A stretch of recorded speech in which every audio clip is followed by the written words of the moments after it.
Death Stranding is quite literally one of my favorite games of all time. My favorite games are the ones that I always end up returning to sooner or later. However, until recently, I never went back to Death Stranding, despite the fact that I had, at one point, purchased the director's cut. The reason is pretty simple. The game lacks any type of challenge, even on the hardest difficulty, and not because it's an easy game, but because many aspects of it quite literally feel out of place and break the very core of what Death Stranding is. On my first playthrough they were just an annoyance, but they made a second playthrough very unappealing. These aspects are not bugs or exploits, they are fundamental features of Death Stranding that feel like an intentional sacrifice of the game's integrity in order to improve its mass appeal. This is unfortunately common in modern AAA gaming these days, but it feels exceptionally out of place in Death Stranding because the game is so incredibly far from being a mainstream game. You can't get more niche than a literal walking transport sim about ghosts and vat-housed babies connected to the afterlife. I wouldn't be surprised if Hideo Kojima himself wasn't particularly happy about the way some of these mechanisms saw their final implementation. The reason I feel this way is pretty simple. I finally played through Death Stranding again, by ignoring or outright refusing to use those broken aspects.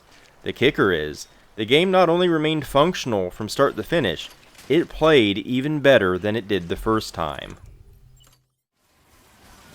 The first of my house rules, so to speak, was to never hold L2 and R2 at the same time in order to steady myself. This is by far the most glaringly strange issue that I found with the game. Death Stranding teaches it to you as one of the game's fundamentals, but it totally breaks the game. By holding both buttons at the same time, Sam steadies himself. While doing so, he will not trip or stumble regardless of the terrain. He moves through rivers without issue, and should you slip down a hill, he catches himself. In exchange, you move a little bit slower. That's it. It's not exactly a high price to pay in return for never losing your balance. You don't even have to hold it the whole time. Simply press and hold both buttons the moment you stumble and Sam will stabilize himself. It feels like a cheat code, or an accessibility option that you can't turn off. That becomes obvious the moment you attempt to play without it.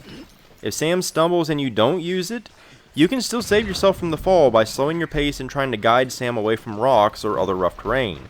If you slide down a hill, you can use the triggers individually to guide his descent.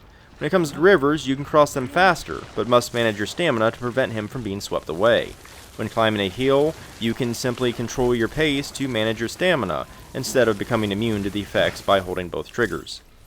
It felt like this is how Death Stranding was actually designed to be played.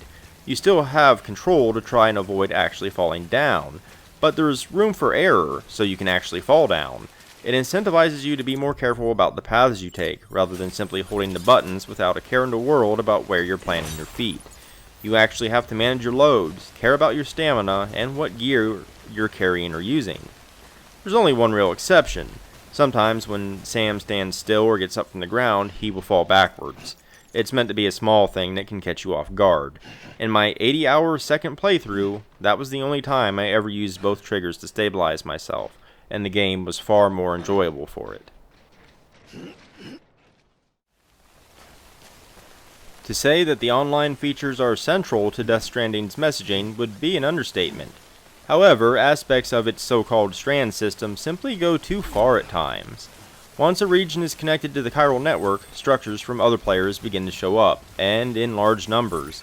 It would be okay if it was a rare occurrence, but the reality is that optimal paths between delivery points will already have bridges and other structures laid out for you. Delivery at this point becomes less of an exercise in planning, preparation, and caution, and more of simply holding the left stick until you arrive. There are a couple of options here. You can keep online enabled, but disable the sharing of structures, signs, and vehicles. I do like this option a lot. You still get to interact with other players through cargo and boss fights, but without them breaking the game. There is one problem though. Other players will eventually build the entire network of roads for you, without you lifting a finger, and I have more to say on roads later. The other option is to play offline entirely. I started offline, but I eventually went with the first option so I could enjoy a bit of connectivity with my fellow porters. The fact that I didn't have every obstacle in my world solved or overcome by another player made my entire playthrough far more engaging. The strand system doesn't feel like a cheat code in the same way that holding both triggers does. It simply feels as though it goes too hard into its connectivity. If timefall degraded structures quicker, it might be a non-issue, but as it stands, my early structures didn't truly start falling apart until the tail end of my 80-hour playthrough, which is slow enough to be entirely inconsequential. Since I started my playthrough offline, I had to build roads on my own, and I reasoned that using the roads might be a pretty good reward for doing so, but I eventually chose to ignore roads altogether, whether they were already built or not. The first time you play Death Stranding, they serve a great purpose of collective cooperation between players, and are a major reward of convenience once you complete them, but attempting to play Death Stranding again reveals their reality. Since the completed road system spans almost the entire map, a great many deliveries become a game of getting into a vehicle and holding the gas pedal down until you arrive. It's the least engaging part of Death Stranding. Not only do you pass over all the complicated terrain, but BTs, mules, and terrorists pose no threat to you as you zoom down the highway. I haven't completed every single delivery yet, but I've never found one that required me to use roads in order to get the Legend of Legend rating. I simply had to get creative at times to make the cut. The roads simply bypass far too much of the gameplay. Heck, vehicles themselves can do that sometimes even without roads, but they are somewhat of an exception. Driving vehicles over rough and dangerous terrain takes a lot of practice and skill to do it effectively, which means you're still engaged with the gameplay, not passively holding down the acceleration button until you arrive.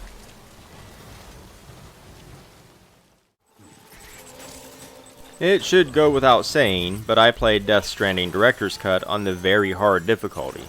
It helps mitigate an issue I have with the BTs. The fact that they are simply too easy to sneak past.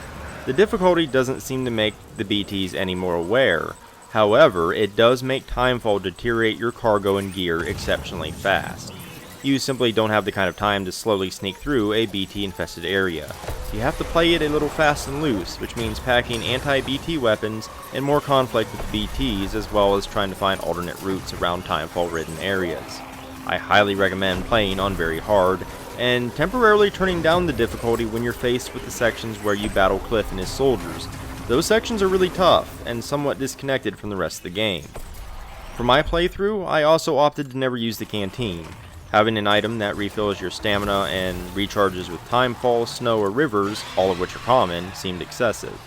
Simply for my own enjoyment, I also never used the bullet gun, as it tended to trivialize mule encounters.